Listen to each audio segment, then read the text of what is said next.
अस्सलाम वालेकुम, मेरा नाम हबीबुर रहमान बेग है। फ़ोन, प्लॉट, कार या ब्रांड, आपने किस चीज़ के अंदर इन्वेस्टमेंट करनी है, ये क्वेश्चन अक्सर लोग पूछते हैं। मैं भी आपसे इस वीडियो के अंदर पूछूंगा कि आपको किस चीज़ में इन्वेस्टमेंट करनी चाहिए, और मैं आपको गाइड करने की कोशिश करूंगा कि ज़िंदगी में मैंने क्या कुछ एक्सपीरियंस किया है और क्या कुछ नोट किया है और क्या फ़ायदे हैं इन चीज़ों के अंदर इन्वेस्टमेंट करने के। ठीक है जी, वीडियो को शुरू कर लेते हैं। जो लोग चैनल के ऊपर नए हैं, चैनल को सब्सक्राइब कर लें और बेल आइकन क्लिक कर लें ताकि आपको इस तरह की इन्फॉर्मेटिव वीडियोस मिले, उन्हें आप देखें, आपको काफ़ी ज़्यादा इन्फॉर्मेशन मिलेगी। आपको एक चीज़ अपने वालिदैन से पूछनी चाहिए कि 1980 में प्लॉट्स के रेट्स क्या थे। फॉर एग्जांपल, आप जिस घर में रह रहे हैं वो आपके वालिद साहब ने अगर 1980 में, 1985 में, 1990 में बनाया था वो घर, तो उस वक्त प्लॉट पर मरला कितने का था। या कराची में अगर आप रहते हैं तो एक गज कितने का था 1980 में, 1985 में या 1990 में, जब आपके वालिद ने वो घर बनाया था। ये आपने क्वेश्चन पूछना है। दूसरा क्वेश्चन आपने पूछना है कि उस जमाने में गोल्ड का रेट क्या था, सोने का रेट क्या था। सोने का रेट भी पूछना है आपने, प्लॉट का रेट भी पूछना है। और तीसरे नंबर पे, अगर आपके वालिद किसी भी किस्म की किसी कंपनी के शेयर्स बाय करते थे तो आपने पूछना है कि जिस कंपनी के शेयर उन्होंने बाय किए थे उस जमाने में वो शेयर की प्राइस क्या थी और आज शेयर की प्राइस क्या है। क्योंकि आपको पता होना चाहिए कि पाकिस्तान स्टॉक एक्सचेंज जो है उसका जो 100 इंडेक्स है 1,45,000 रुपये पे पहुंच गया।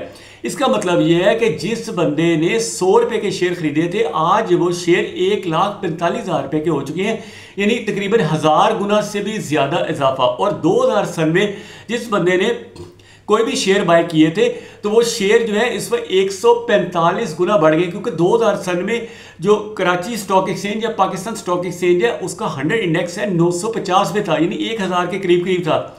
अब वो 1,45,000 पे चला गया, यानी कि ओवरऑल जितने भी शेयर्स हैं उनकी अगर एवरेज की जाए तो 145 गुना उनकी कीमत बढ़ गई है। जबकि गोल्ड की कीमत 60 गुना बढ़ी है और जो प्रॉपर्टी है वो पिछले 25 साल में सिर्फ 20 से 25 गुना बढ़ी है। अब आपने बताना है कि आप जिस घर में रह रहे हैं वो आपने खुद खरीदा या आपके वालिदैन ने खरीदा, तो उन्होंने आज से 25 साल पहले, 30 साल पहले या 40 साल पहले कितने का प्लॉट खरीदा था और आज वो कितने का, ये नीचे कमेंट में लाजमी बताएं।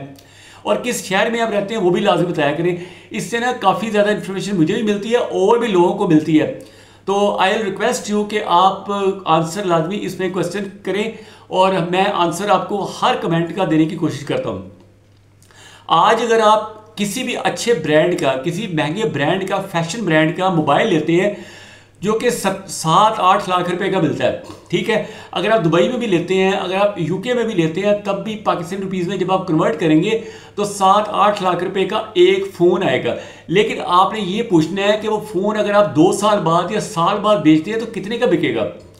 आज आप 8 लाख का फ़ोन लेते हैं, साल बाद बेचने जाएंगे मुश्किल से आपका 2 से 3 लाख का बिकेगा। इसका मतलब 4 से 5 लाख रुपया आपका गिर जाएगा, नीचे आ जाएगा। जबकि ऑन दी अदर हैंड अगर आप 8 लाख रुपए का गोल्ड लेते हैं तो वो साल बाद हो सकता है 16 लाख का हो जाए। ये चीज़ आपको ज़हन में रखनी चाहिए।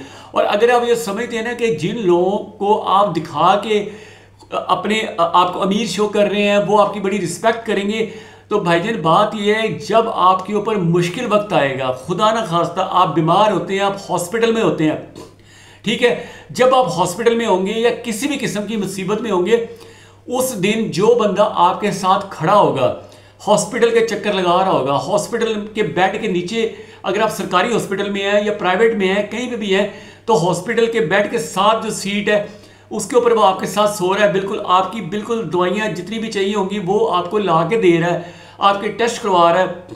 जब तक आप उधर से डिस्चार्ज नहीं होते तब तक वो फीसें पे कर रहा है।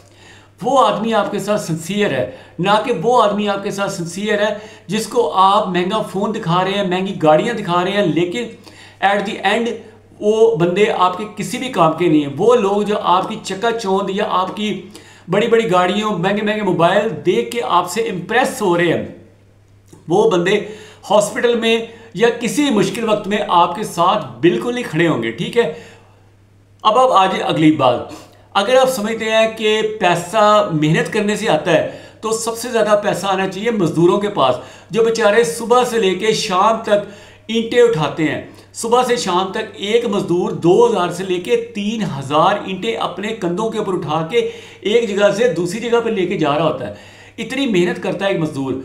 या गधे को आप देख ले कितनी वज़न उठाता है, गधा वज़न उठाता है, मज़दूर बेचारा वज़न उठाता है, और भी बेचारे जो जॉब करने वाले हमारी तरह के लोअर मिडिल क्लास के लोग हैं, वो भी बेचारे सारा दिन जो जॉब करते हैं या किसी भी किस्म का कोई छोटा मोटा कारोबार करते हैं, वो भी एक तरह लेबर ही कर रहे हैं, लेकिन वो अमीर नहीं होते। अमीर होने के लिए आपको जो चीज़ें ज़रूरी हैं, कामयाब होने के लिए जो चीज़ें ज़रूरी हैं कि don't put all the eggs in one basket, पहली चीज़। दूसरी ये कंसिस्टेंसी होनी चाहिए, आप जो काम कर रहे हैं कंसिस्टेंट करना चाहिए।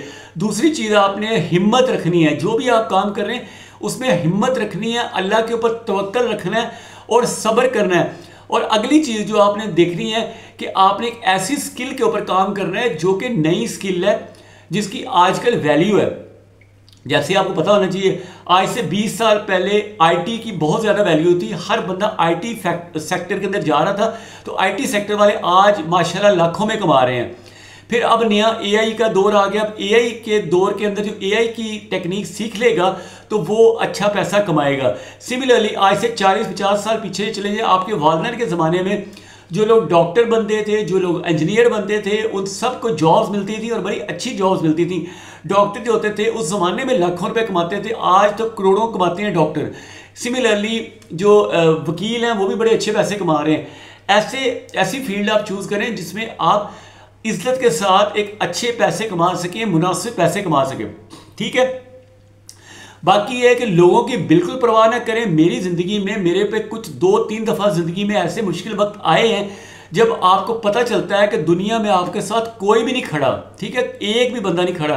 ख़ास तौर पे अगर किसी बंदे के घर में उनके वालिद की डेथ हो जाती है फॉर एग्जांपल, तो आप देखेंगे कि आपके साथ जितने भी रिलेटिव्स हैं उनमें से आधे से ज़्यादा आपको छोड़ देंगे, ठीक है। सिमिलरली अगर आप बड़ी उम्र के बंदे हैं, आपको 50-60 साल के बंदे हैं या इस तरह की एज के बंदे हैं और आपकी वाइफ की खुदा न खास्ता डेथ हो जाती है, तब भी आपको दुनिया के लोग छोड़ देंगे, बहुत ज़्यादा आप अकेले फील करने लग पड़ेंगे। तो इस तरह मैं आपको कहता हूं कि आपने बताना है कि आपके वालिद ने प्लॉट जो खरीदा था वो कितने खरीदा था, आज कितने का। गोल्ड आज से 20 साल पहले 25 साल पहले खरीदा था तो कितने का खरीदा था, आज कितने का। शेयर्स खरीदे थे कितने के थे, आज कितने के हैं। अगर आपने कोई 10 साल पहले कोई गाड़ी खरीदी थी, फॉर एग्जाम्पल आपने एक गाड़ी खरीदी थी 10 लाख रुपए की, आज वो गाड़ी कितने की है, क्या आज भी वो 10 की ही है। आपने अगर वो 10 की ही है और सोना अगर आपने खरीदा होता तो वो 1 करोड़ का हुआ होता, और अगर आपने कोई शेयर खरीदे होते तो वो कितने हुए होते हैं, वो आपने बताना है। तो इस तरह से I will recommend you don't put all the eggs in one basket. और ख़ास तौर पे अगर आप आउट ऑफ कंट्री ट्रैवल कर रहे हैं तो आप एक ही पॉकेट में अपने सारे पैसे ना रखें। जैसे मैं पहली दफ़ा जब ट्रैवल करने गया था ना स्वीडन पढ़ने के लिए, तो मैंने एक ही पॉकेट में सारे पैसे नहीं रखे थे। तो आपको पता है कि रास्ते में कई किस्म के चोर होते हैं, डाकू भी होते हैं, चोर भी होते हैं। फॉर एग्जाम्पल आप फ्लाइट से उतरते हैं और आप थोड़ी देर के लिए किसी आपकी फ़्लाइट दूसरी फ्लाइट जो है कनेक्टिंग फ़्लाइट है 6 घंटे की या 8 घंटे की फ़्लाइट है, आप उधर किसी डेस्क के ऊपर आप सो जाते हैं तो हो सकता है आपकी जेब में से, आपकी जैकेट में से, आपकी कोट में से कोई पैसे निकाल ले। तो इसलिए आपको चाहिए कम से कम 7-8 डिफरेंट पॉकेट्स में, और आपकी बुनियान के अंदर भी पैसे आपने सिए हुए होने चाहिए। अगर आप अपनी बुनियान के अंदर, अपनी जुराबों के अंदर, डिफरेंट जगहों के ऊपर अगर आप पैसों को सी लेंगे और डिफरेंट जगहों पे आप रखेंगे पैसे, तभी आप अपने पैसों को सेव कर सकेंगे। इसी तरह पाकिस्तान में अगर आप रह रहे हैं तो एक ही जगह पे आप इन्वेस्टमेंट ना करें, कुछ आप पैसे गोल्ड में लगाएं, कुछ आप शेयर्स में लगाएं, कुछ आप प्रॉपर्टी में लगाएं।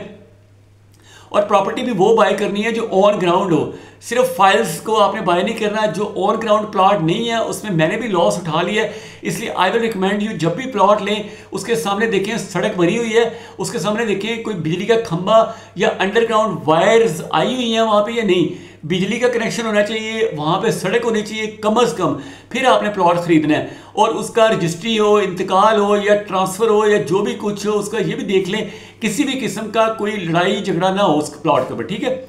ये सारी चीज़ें थी, मैंने कहा अपनी ज़िंदगी के कुछ तजर्बात आपसे शेयर कर लूँ। और आपने कोई क्वेश्चन पूछना नीचे कमेंट बॉक्स में पूछा, ठीक है। Thank you watching this video. अल्लाह हाफिज़।